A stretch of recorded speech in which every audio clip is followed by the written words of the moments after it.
So everyone, this is Legend of Keith and we're back with another video, and today we're going to be making some oobleck.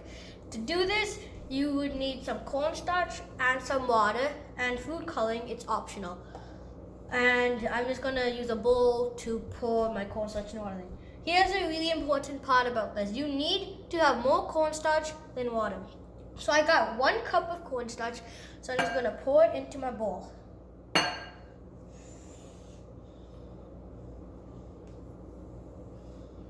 Then after, I'm going to pour 1/2 of a cup of water, which I already measured in this cup. After I do that, I'm going to get some food coloring and pour a couple drops in to make it a little colorful. And then all I have to do is mix.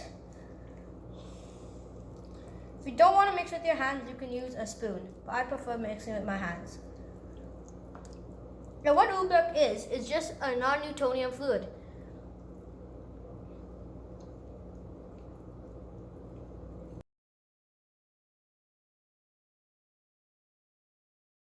So, here is just pour a slight little bit.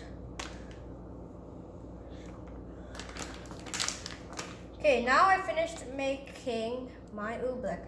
And oobleck is very hard if you squish it, but as soon as you let go, it just drips out of your hand. I'll do that one more time. It's so hard if you squish it, but as soon as you let go, it just turns into liquid.